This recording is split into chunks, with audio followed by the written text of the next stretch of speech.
Sir, മത്സ്യബന്ധന വകുപ്പിന് 133.43 കോടി രൂപയും ഹാർബർ എഞ്ചിനീയറിംഗ് വകുപ്പിന് 34 കോടി രൂപയും Kerala university of fisheries and ocean സ്റ്റഡീസിന് 33.5 കോടി രൂപയുൾപ്പെടെ 200.93 കോടി രൂപ വകയിരുത്തുന്നു.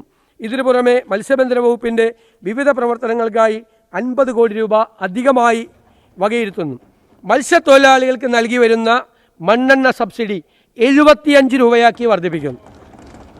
കടലിൻ്റെ അവകാശം കടലിൻ്റെ മക്കൾക്ക് ഉറപ്പുവരുത്തുന്ന നടപടികൾ സ്വീകരിക്കും. പിന്നോക്കാവസ്ഥയിലുള്ള ഇവരെ ഉയർത്തിക്കൊണ്ടുവരാനുള്ള നടപടികൾ സ്വീകരിക്കും. മത്സ്യത്തൊഴിലാളികൾക്കായി പ്രത്യേക ഭവന പദ്ധതി നടപ്പാക്കും. തൊഴിലവസരങ്ങൾ സൃഷ്ടിക്കാൻ സമൂഹത്തിന് മറ്റ് തൊഴിൽ മാർഗങ്ങൾ കണ്ടെത്താനുള്ള പരിശീലന പരിപാടികൾ ആരംഭിക്കും. സ്ത്രീകൾക്ക് സ്വയം തൊഴിലിനായി സെൽഫ് ഹെൽപ്പ് ഗ്രൂപ്പുകൾ ഉണ്ടാക്കാൻ ആവശ്യമായ സഹായം നൽകും. പട്ടയം ലഭിച്ചിട്ടില്ലാത്ത എല്ലാ തീരദേശ നിവാസികൾക്കും പട്ടയം ലഭ്യമാക്കും. മത്സ്യബന്ധനത്തിന് പോകാൻ സർക്കാർ മുന്നറിയിപ്പ് പ്രകാരം മത്സ്യബന്ധനത്തിന് പോകാൻ സാധിക്കാത്ത ദിവസങ്ങളിൽ മത്സ്യത്തൊഴിലാളികൾക്ക് വേതന സഹായം ലഭ്യമാക്കും.